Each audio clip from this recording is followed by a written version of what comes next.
terima kasih Ibu. Hari ini kita pendampingan yang pertama ya Bu ya? Iya Ibu, alhamdulillah. Alhamdulillah, gimana kabarnya Bu? Sehat? Sehat, alhamdulillah. Hari ini bagaimana Ibu kabarnya? Alhamdulillah, terima kasih nih, tadi saya udah izin sama Bapak Wakil Kepala Sekolah. Iya. Alhamdulillah diizinkan kita untuk berbincang-bincang. Alhamdulillah kita bisa bertemu, kondisi sehat, kayaknya tambah seger nih si Ibu. Kita 1 bulan ya nggak ketemu dari loka pertama. Begini Ibu, hari ini kita di pendampingan ke-1 ini kita akan ngobrol-ngobrol tentang belajar daring nih. Kemarin kan kita udah sinkronus, kemudian di LMS juga kita sudah banyak belajar. Kita akan diskusi tentang itu, kemudian kita juga akan diskusi tentang apa sih, Ibu kan sudah mempelajari filosofi KHD ya, mungkin sudah juga diterapkan di kelas. Kita ngobrol-ngobrol lah, mungkin saya bisa menimba ilmu ke Ibu tentang penerapannya. Ya, sama-sama Bu. Kemudian saya juga ingin ngobrol-ngobrol tentang portofolio digital yang sudah Ibu buat, sudah sampai sejauh mana. Kalau memang ada kesulitan atau ada bisa kita perbincangkan, nanti kita obrolkan. Kemudian hari ini juga kita mau ingin tahu nih Ibu, peta diri Ibu, maksudnya kan pertemuan dulu itu kita Ibu melakukan evaluasi diri ya, evaluasi diri tentang kompetensi guru penggerak. Nah sekarang saya ingin mengetahui sampai sejauh mana evaluasi dirinya, ada peningkatan atau tidak gitu Bu ya. Sudah 1 bulan. Iya, sudah 1 bulan nih kita udah banyak membaca teori-teorinya. Nah ini yang ada evaluasi diri guru penggerak, nanti kita inikan ya, kita obrolkan. Itu mungkin Ibu mohon waktunya ya, kurang lebih berapa jam lah gitu ya, mohon kita ngobrol bareng lah, curhat-curhatan. Itu Ibu boleh ya Bu ya? Boleh Ibu, dengan senang hati. Saya juga banyak belajar dari Ibu nantinya pasti. Karena kita kan ini sudah siang ya, maksudnya artinya saya datang ke sini tidak mengganggu jam mengajar itu ya. Tidak sama sekali.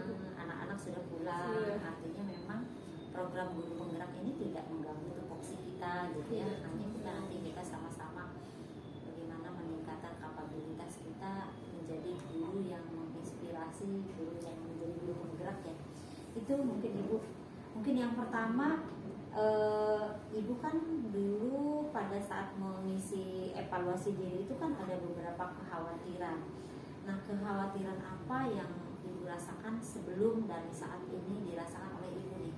Kekhawatiran yang utamanya apa nih yang terasa? Iya, saya jadi curhat nih Bu ya.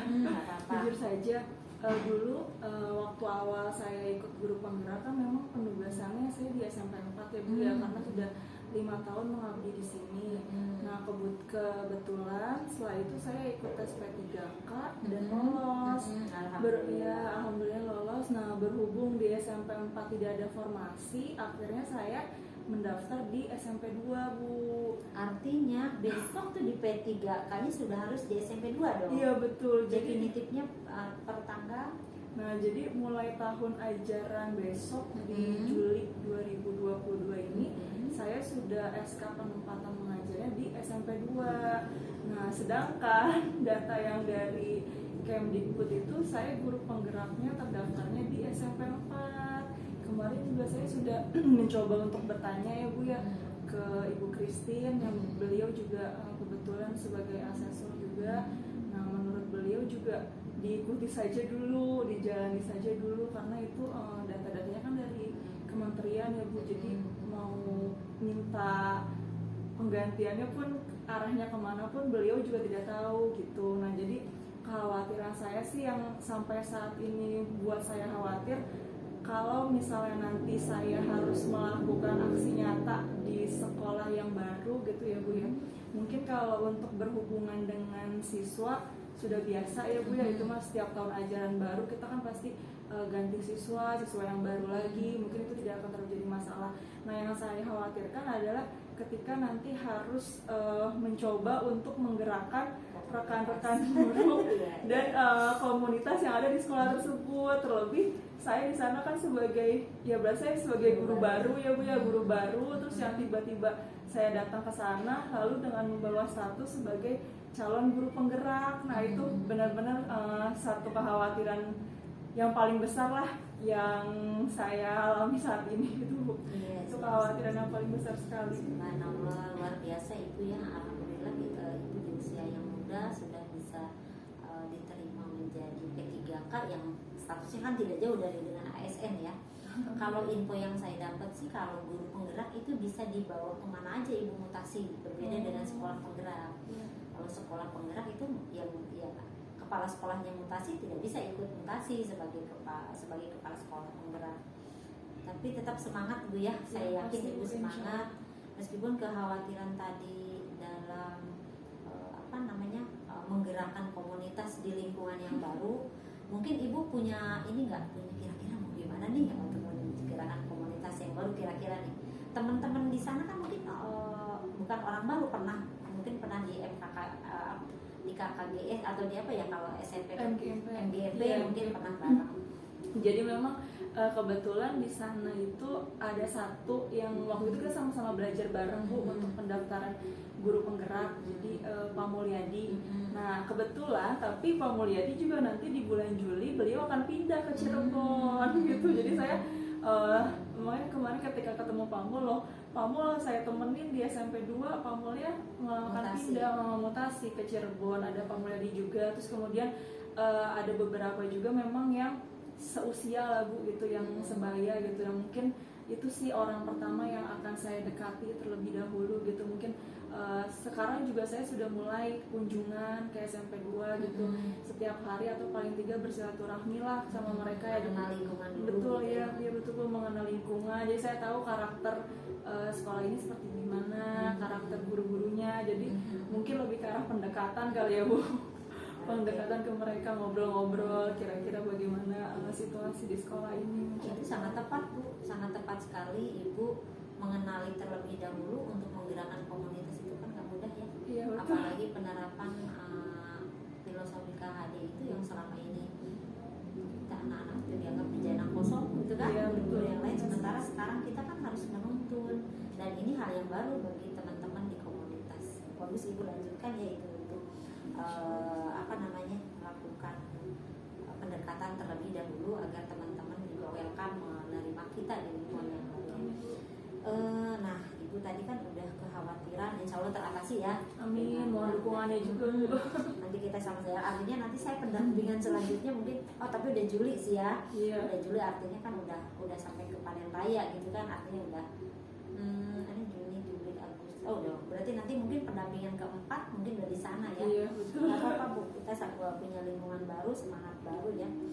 Sekarang setelah Ibu bisa, perkiraan lah bisa mengatasi kekhawatiran itu, apa harapan-harapan yang ingin Ibu wujudkan dalam pembelajaran, baik nanti mungkin di sekolah sana atau mungkin di sini, harapan dalam proses pembelajaran itu intinya seperti apa?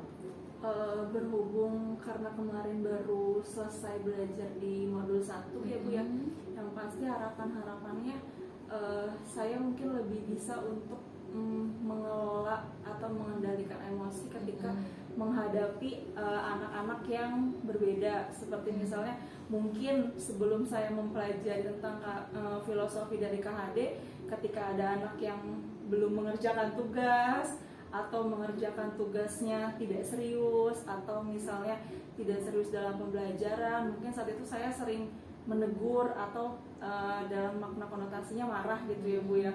Nah tapi setelah saya mempelajari filosofi dari KHD ini, jadi saya lebih bisa mengendalikan emosi. Oh ternyata memang untuk memperlakukan anak itu kita harus menuntun gitu. Jadi kita nggak bisa ketika anak salah langsung dimarahi gitu. Belum tentu anak itu tidak mengerjakan tugas karena mereka malas, bisa jadi mungkin karena di rumahnya kurang support dari orang tuanya, atau memang karena ada masalah dari keluarganya. Jadi mungkin harapan saya sekarang ke depannya, ketika menghadapi anak-anak yang seperti ini, saya bisa berpikir lebih luas lagi gitu. Jadi saya tidak bisa berpikir hanya dari sudut pandang saya saja, tapi saya coba berpikir gimana kalau saya jadi anak tersebut gitu sih Bu. Jadi yang pertama itu, kemudian yang kedua juga lebih berpusat kepada anak-anak sih. Jadi setiap memberikan suatu pembelajaran, saya harus tahu kira-kira anak ini itu mempunyai kebutuhan apa. Terutama pengalaman di kelas 9 ya Bu ya. Di kelas 9 itu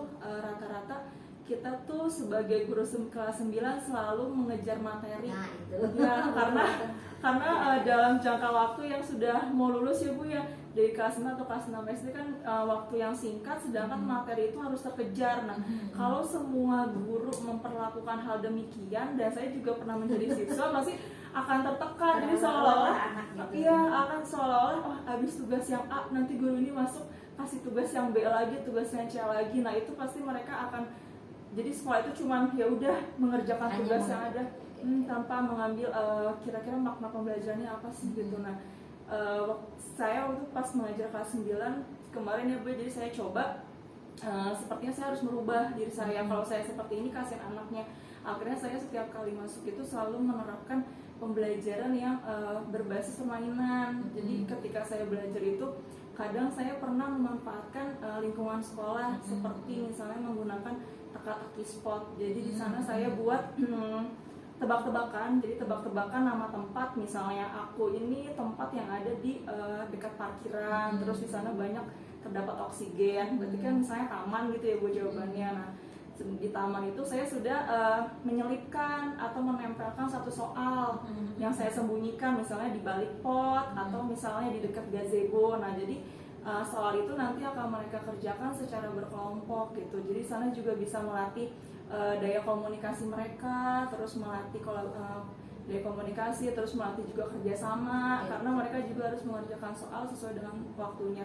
Nah, alhasil alhamdulillah Bu, waktu ketika ada perubahan nih, ada perubahan. Jadi anak-anak ketika saya masuk ke dalam kelas selalu bertanya, Ibu hari ini mau ngapain lagi? Nah, ya itu yang selalu membuat saya jadi selalu merasa tertantang. Jadi saya berpikir, wah berarti saya besok harus melakukan hal yang berbeda karena saya mau ditanya seperti itu lagi gitu. Jadi saya selalu ditunggu-tunggu. Kadang ketika saya belum masuk kelas pun, Bu, jamnya kebetulan ibu ini lagi sakit, nggak mau aja, ibu aja yang masuk. Loh nggak bisa, saya kan ada jawaban, saya ada jawaban lain. Guru penggerak harapan menjadi guru yang dirindukan ya. Iya betul. Iya di situ saya jadi merasa, wah ternyata memang setiap pembelajaran itu memang kita materi penting gitu ya, tapi bukan berarti segalanya gitu. Justru membuat mereka belajar yang nyaman, yang menyenangkan, ternyata itu hal yang utama. Bahkan ada anak yang biasanya kalau pembelajaran itu suka tidur ya Bu, tidur atau ya pokoknya lesu lah gitu. Tapi ketika pembelajaran saya, dia selalu maju paling depan, bahkan selalu bantu saya untuk menyiapkan perangkat-perangkat, seperti misalnya kalau saya menggunakan laptop, menyiapkan laptop, pokoknya segala hal ya Bu. Alhamdulillah kalau begitu, artinya harapan baru dari Ibu untuk pembelajaran insya Allah sudah tercapai, anak-anak sudah dimerindukan, dan anak-anak itu berarti sudah bisa belajar apa, bukan menghafalkan materi-materi atau capaian-capaian yang harus ditentukan. Karena memang kalau di SMP itu kalau tidak salah nanti di kurikulum baru ini ya, kurikulum Merdeka itu kan kita ada di fase D ya, fase D. Artinya siswa kelas 1, kelas 2, kelas 3 capaiannya sama. Artinya nanti kita tidak akan dikejar-kejar materi, tapi lebih ke anak itu bisa apa keluar dari kelas kita itu gitu kan. Keren sekali Ibu. Mungkin subhanallah saya banyak belajar tentang bagaimana Ibu mengelola emosi, mengelola siswa agar anak itu betul berarti dibawa ke alam ya. Maksudnya dibawa ke lingkungan sekolah kayak gitu supaya mereka nggak bosan juga sih. Betul, iya. Oke, terus kaitannya dengan ini Bu, dukungan dari kepala sekolah atau mungkin dari teman di sini kan mungkin gimana sih tanggapan mereka gitu, apalagi Ibu masih muda, mungkin ada senior ada yang negatif atau adakah yang positif, cerita aja Bu, nggak apa-apa terhadap dukungan terhadap apa yang telah Ibu lakukan. Kan sekarang Ibu ngajarnya unik nih dibandingkan yang lain, mungkin yang lain tuh hanya DDCH, duduk dengar catat gitu kan. Mungkin kok ini ngajarnya begini gitu, ada nggak tanggapan mungkin negatif atau positif yang Ibu bisa berbagi dengan kita? Ya ada sih Bu. Kalau untuk tanggapan dari rekan guru ya Bu ya, kebetulan memang kadang saya suka ya tadi untuk berbasis permainan, karena di kelas suka menggunting-gunting di ruang guru, suka gunting-gunting gitu ya Bu, gunting-gunting kertas yang nantinya saya gunakan buat pembelajaran di kelas. Itu ada beberapa guru yang suka tanya, lagi ngapain Bu Santi gitu. Maksudnya ini Bu lagi nyiapin pembelajaran kata saya gitu untuk pelajaran IPA.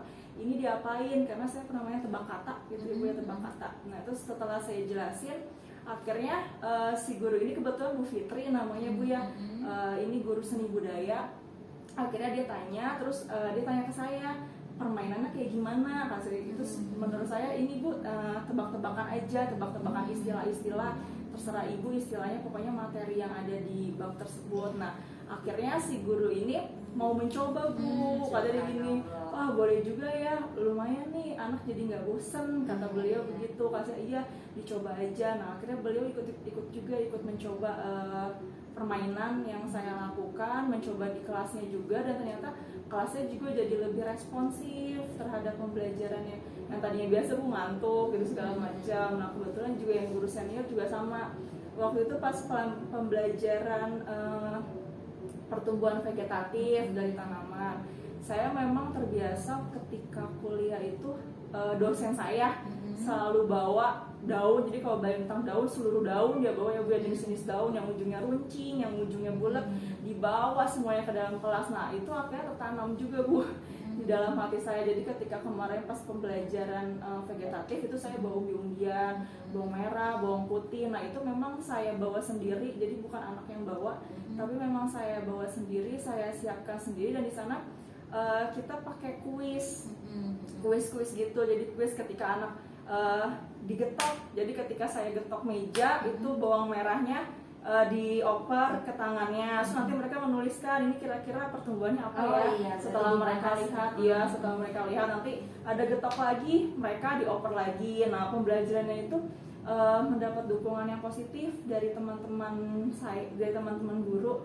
terutama yang satu MGMP ya Bu, yang sesama mata pelajaran IPA gitu. Ada juga setelah saya selesai, terus kebetulan saya tidak ada jam mengajar, akhirnya bahan-bahan yang saya bawa itu dibawa oleh guru IPA yang lain. Jadi mereka juga melakukan hal yang sama di kelasnya gitu. Jadi walaupun memang tidak secara formal melakukan refleksi ya Bu ya, refleksi pembahasan pembelajarannya itu seperti apa, tapi dengan cara yang tidak langsung mereka juga mendukung secara sepenuhnya gitu.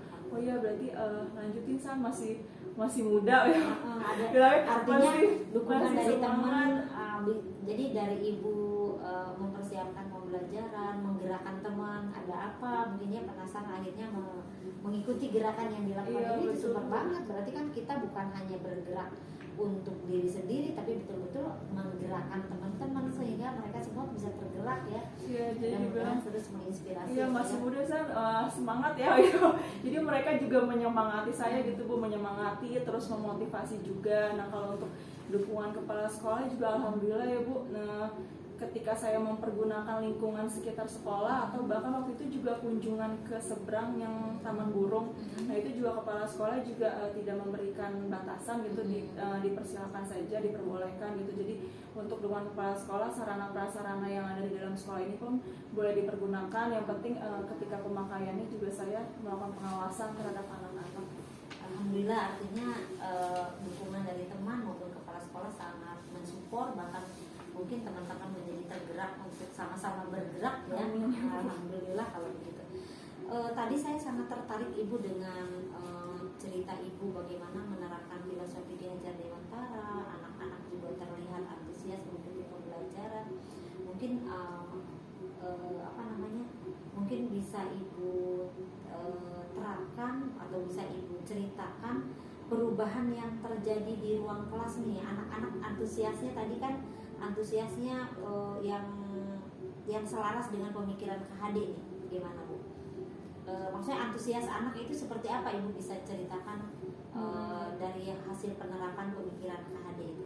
Ya, salah satu konsep pemikiran KHD kan konsep merdeka belajar ya Bu.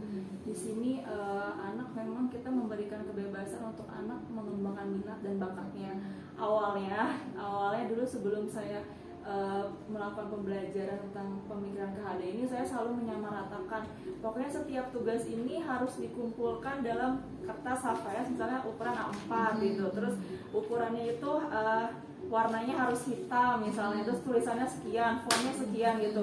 Alhasil anak-anak jadi merasa hanya mengikuti aturan gitu, mereka tidak bisa bebas untuk bisa berekspresi ya. betul. Nah kemudian setelah saya melakukan belajar, oh ternyata bukan seperti itu sebenarnya yang baik ya. Jadi ketika saya memberikan tugas pun saya membiarkan mereka udah, misalnya untuk membuat poster seperti kemarin tentang poster pencemaran lingkungan gitu, saya membebaskan mereka untuk membuat dalam bentuk apapun. Ada yang membuat dalam bentuk digital menggunakan aplikasi Canva, ada juga ternyata yang menggunakan video.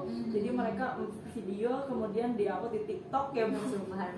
Sekarang anak-anak memang kita mendidik sesuai zamannya berarti ya. Ya Betul Bu. Jadi kalau mulai TikTok kan mungkin lebih justru kampanye yang sebenarnya ya Bu ya, karena kan bisa dilihat seluruh orang bahkan ya jadi dibandingkan mungkin mereka cuma hanya membuat poster yang kemudian ditempel di sekolah atau di kelas, tapi ada juga yang membuat seperti itu gitu, ada juga yang membuat di buku gambarnya masing-masing. Jadi karena saya memberikan suatu kebebasan itu, maka anak-anak pun jadi lebih berekspresi, lebih kreatif lagi, lebih inovasi lagi, dan bahkan membuat yang itu tadi, yang hal-hal yang sebelumnya tidak pernah saya pikirkan gitu. Saya tidak pernah meminta mereka untuk membuat dalam bentuk video, ternyata mereka berpikir ke arah sana gitu. Bu, lewat TikTok aja lucu katanya.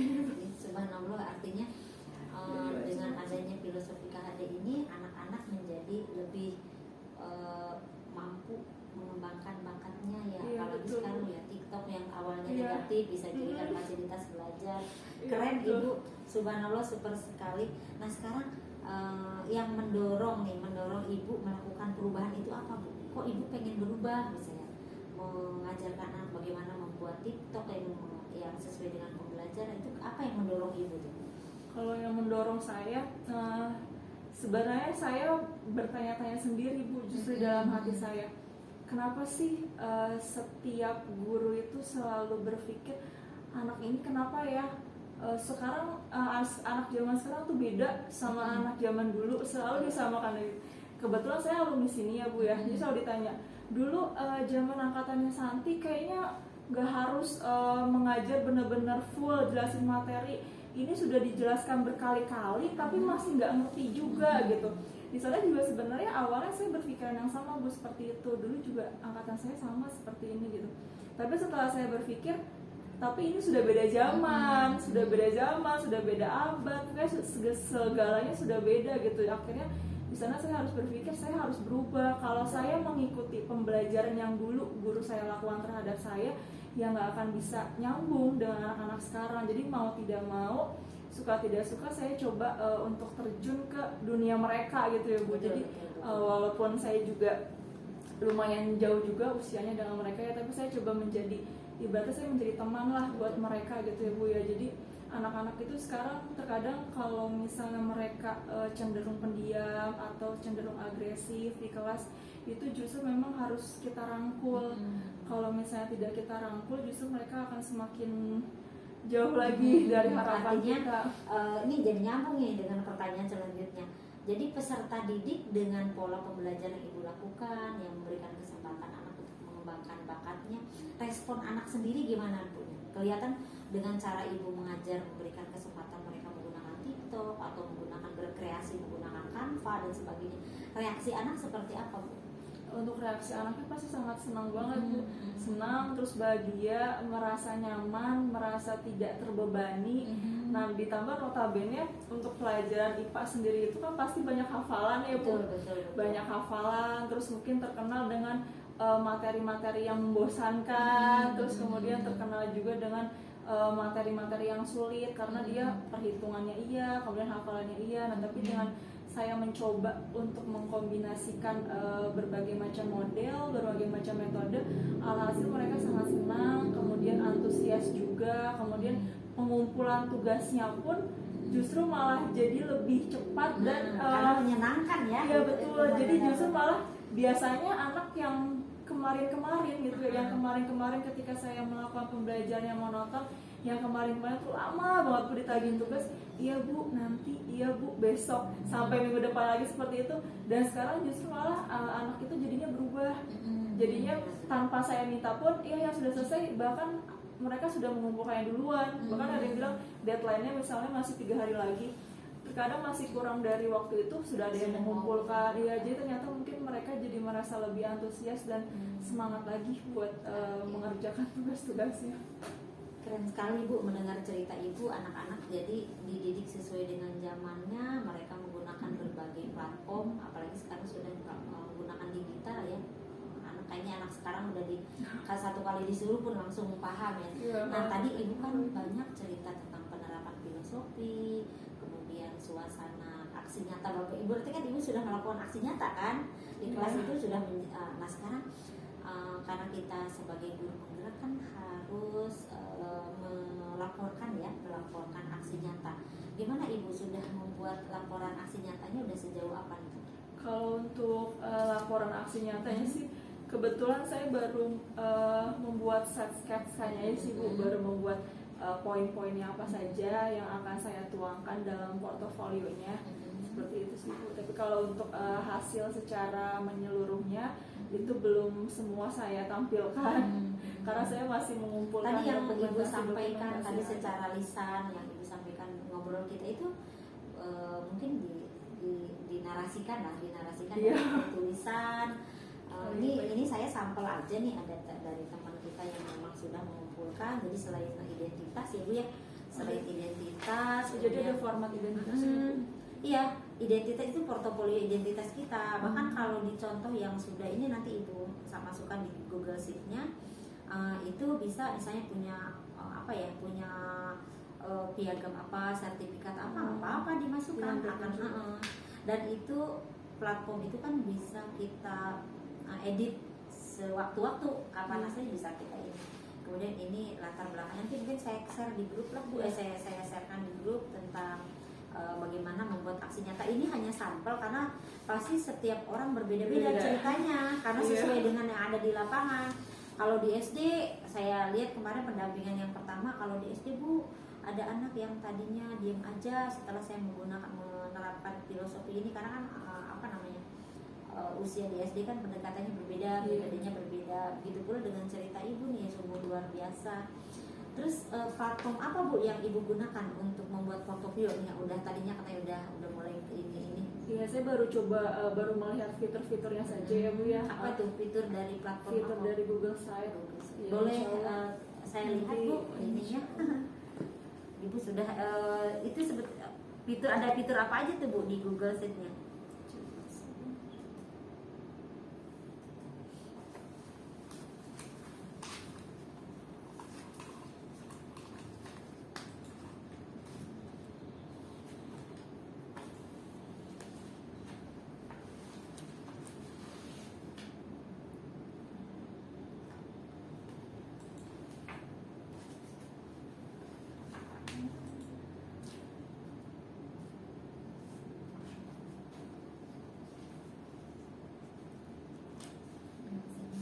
Harus online sih emang. Di HP juga sebetulnya bisa sih Bu, cuman terbatas ya kalau di HP untuk, kita untuk aksesnya ya. Untuk aksesnya untuk melihat layarnya. Jadi Ibu menggunakan platform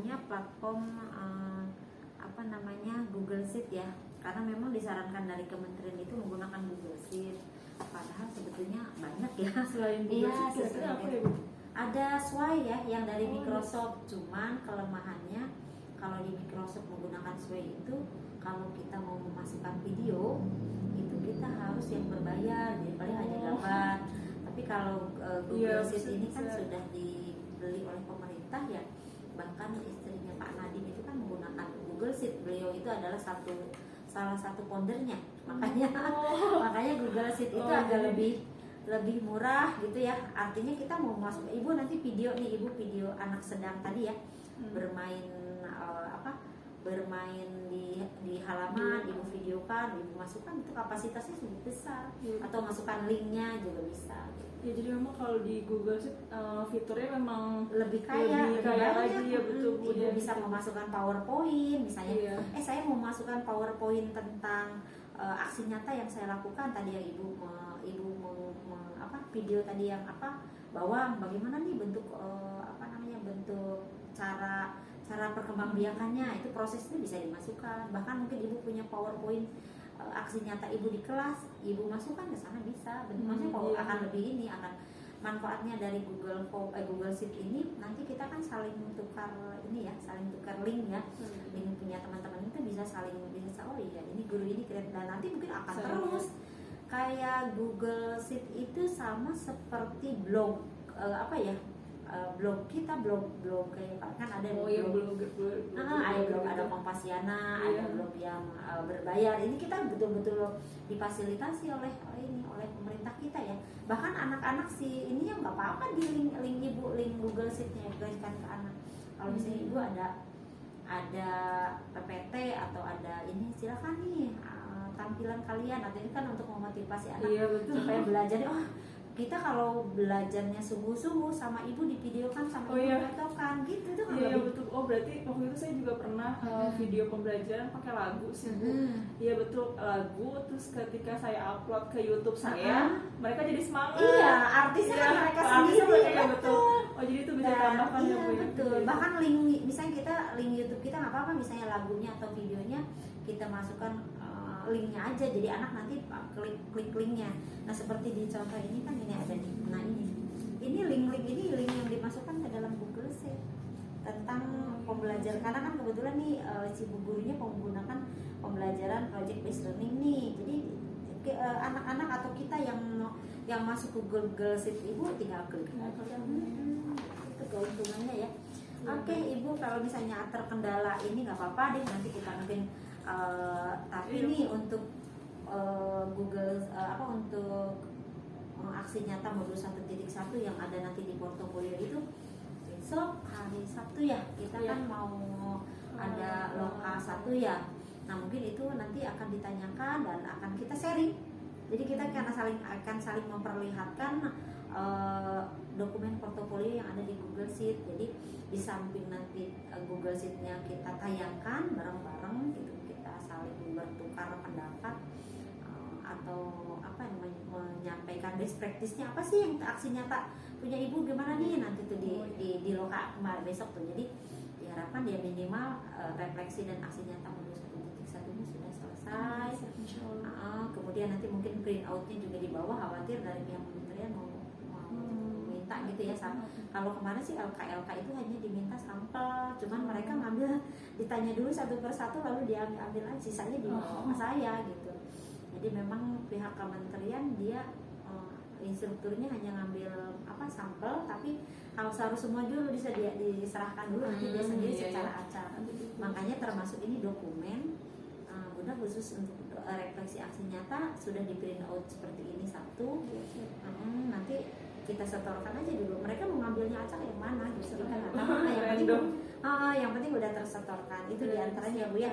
Siap insyaallah Ibu. Terus kalau ini Bu, komponen apa saja nih yang kan tadi sudah draftnya sudah mulailah gitu, mulai insya Allah Sabtu selesai dah gitu ya. Insyaallah. Komponen apa saja Bu nih yang akan dituangkan dalam portofolio digital itu? Kalau untuk komponennya sih nanti insya Allah yang akan diterapkan di Google Sheet, yang pertama pasti latar belakang ya Bu, latar belakang mengapa saya melakukan pembelajaran itu ya. Kemudian nanti ada perasaan dari saya sebagai pendidik, terus perasaan dari murid yang betul, itu juga penting sekali ditanya nih. Jangan sampai kitanya senang, anaknya ternyata nggak senang gitu kan. Iya betul nih. Iya, terus kemudian nanti setelah itu mungkin ada juga nanti ide-ide atau gagasan baru yang nanti muncul dari pembelajaran tersebut. Terus nanti akan dituangkan juga kira-kira hal-hal apa sih yang sudah baik yang sudah saya lakukan, terus kemudian hal-hal apa juga yang kira-kira masih perlu perbaikan lagi.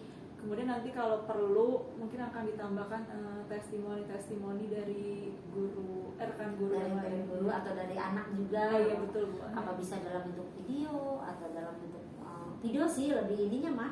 Maksudnya video itu maksudnya supaya suaranya betul-betul terdengar gitu kan. Gitu.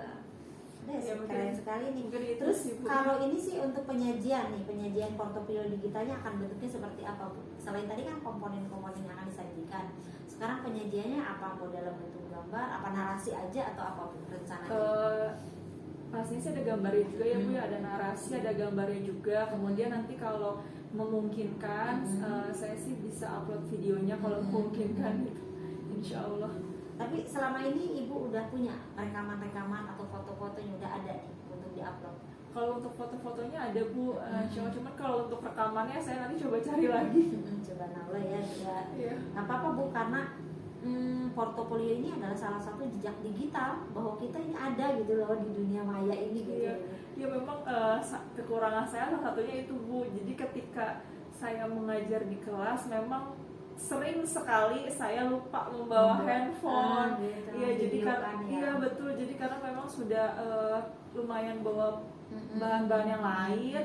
Alhasil handphone pun kadang dibawa tapi ya udah cuma di kantong atau di tempat pensil aja, tapi saya lupa untuk memvideokan. Iya, padahal itu penting ya Bu ya, Iya jejak betul. digital Iya, ya. nah sekarang jadi saya mulai belajar ternyata jejak digital itu memang penting untuk belajar. Sebenarnya iya, karena mau kita mengajar agar diketahui olahraganya bukan ria, bukan sih sebetulnya, kita ingin menginspirasi gitu ya, ingin menginspirasi teman-teman yang lain bahwa memang apa ya, rekaman atau mungkin gambar itu sangat penting sebagai bukti bahwa kita pernah berbuat sesuatu gitu kan, selain untuk diri sendiri ya pastinya untuk orang lain, bisa mudah-mudahan menginspirasi. Sungguh luar biasa Ibu, obrolan kita tidak terasa nih, subhanallah. Mungkin nanti portofolionya meskipun baru coretan-coretan atau baru draftnya saja, mudah-mudahan nanti hari Sabtu sudah selesai. Amin Ibu ya. Oke, kemudian nanti linknya langsung share aja, link Google Sheet-nya share aja di grup biar saling, siapa yang udah selesai saling memberikan masukan, atau nggak apa-apa kita menginspirasi teman-teman yang lain juga bisa, punya Bu Santi mah bagus, saya mau ikutan juga, atau punya orang lain mungkin kan bisa saling.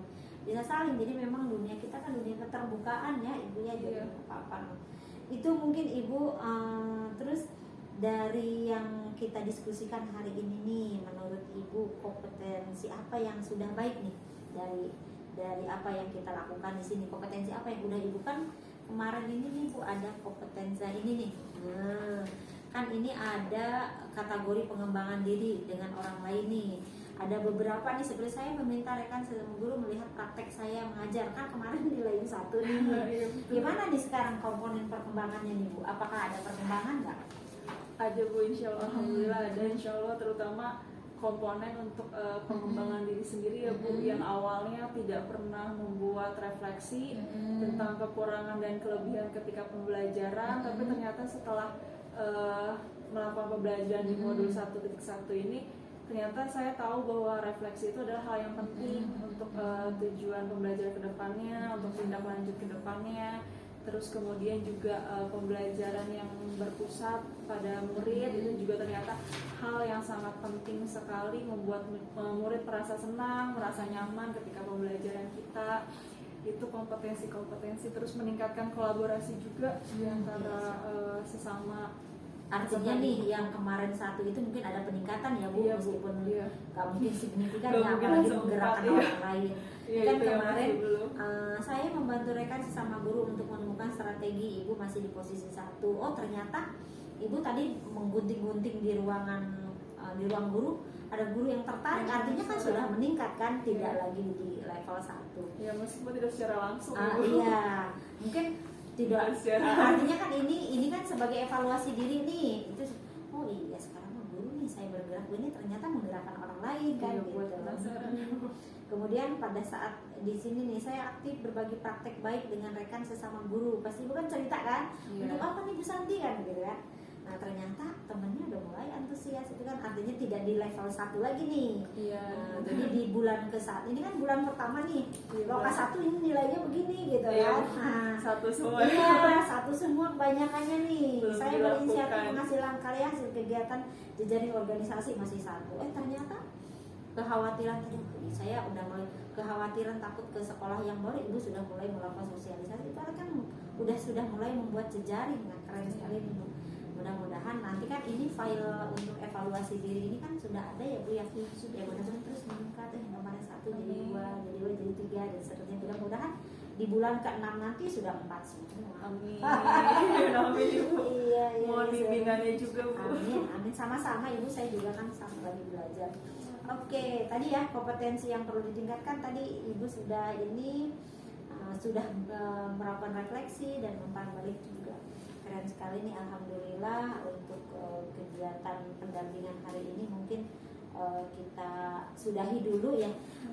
Menurut Ibu nih, dari kehadiran saya melakukan pendampingan ini ada manfaatnya nggak bagi Ibu nih? Banyak sekali Bunda. Manfaatnya banyak sekali bagi saya. Salah satunya mungkin kita bisa sharing ya Bun, ya bisa sharing pengalaman Ibu, terus kemudian pengalaman saya juga banyak banget belajar dari Ibu gitu. Jadi walaupun segala hal pembelajaran tadi ya Bu ya, ternyata kita menggerakkan orang lain pun tidak serta-merta harus secara langsung ngelihat Ibu lagi gunting-gunting, oh ternyata orang tergerak kan gitu. Ya itu sebenarnya hal yang belum saya sadari itu. Saya berpikirnya kalau menggerakkan orang lain berarti saya harus mendekatinya secara langsung ya. Gitu kan, ternyata nggak nyuruh mereka tergerak. Ternyata dengan membuat dengan saya melakukan aktivitas seperti itu pun ternyata bisa membuat mereka kepo gitu ya. Bisa membuat mereka penasaran. Itu juga salah satu yang bisa saya ambil pembelajarannya. Terus kemudian saya juga banyak lah Bu info-info yang Ibu berikan yang justru menambah wawasan dan pengetahuan saya sebelumnya, tadinya saya nggak tahu, ternyata jadi lebih banyak membuka sih Bu, membuka pikiran saya yang tadinya hanya terfokus pada satu hal, jadinya saya bisa berpikir ke hal yang lainnya juga. Mungkin Ibu ada ide nggak? Maksudnya gini, Ibu punya ide untuk pendampingan, kan pasti saya satu bulan sekali kan pasti pendampingan ke sini ya. Ada ide atau apa nih yang bisa mungkin untuk perbaikan pendampingan kita ke depan? Baiknya gimana nih kita? Untuk pendampingan selanjutnya Bu ya, kalau misalnya kita mau mendampingi setelah jam pelajaran ya Bu ya, mungkin bisa sambil ngobrol dengan siswa-siswa. Oh gitu, jadi dalam jam belajar. Kalau dalam jam belajar, nanti lihat situasi deh. Kalau pendampingan sekarang kan lebih ke aksi nyata untuk evaluasi diri KHD ya. Apakah nanti pendampingan selanjutnya itu melihat aktivitas mengajar? Ya, itu mungkin nanti dilihat sesuai dengan skenario yang sudah disiapkan. Sesuai dengan temanya juga Ibu ya. Ya, karena setiap pendampingan itu memang berbeda-beda. Bahkan nanti mungkin di pendampingan keberapa ya, kita mempersiapkan untuk best practice itu ada di antaranya. Gimana siapa mau bercerita apa sih ke teman-teman, mungkin saya nanti kalau sekarang kan lebih ke pendampingan yang sekarang itu aksi nyatanya, portofolionya aja sampai sejauh mana perkembangan portofolio itu aja sih yang saya lihat juga udah mulai bergerak lah. Mudah-mudahan Sabtu udah jadi ya. Amin. Itu aja Bunda mungkin ya, Bunda Santi nih, terima kasih waktunya, terima kasih kesempatannya. Semoga pertemuan ini memberikan makna dan terutama nih asesmen mandirinya atau evaluasi dirinya bisa meningkat yang tadinya 1 jadi 2. Amin ya Allah. Itu aja Ibu, salam untuk Ibu kepala sekolah dan Bapak Wakil. Mungkin nanti kita bisa bertemu di Lokakarya besok tanggal 11 di SMP 1 dan di pendampingan 1. Itu aja Ibu, Assalamualaikum. Assalamualaikum. Terima kasih banyak ya Bu. Waalaikumsalam.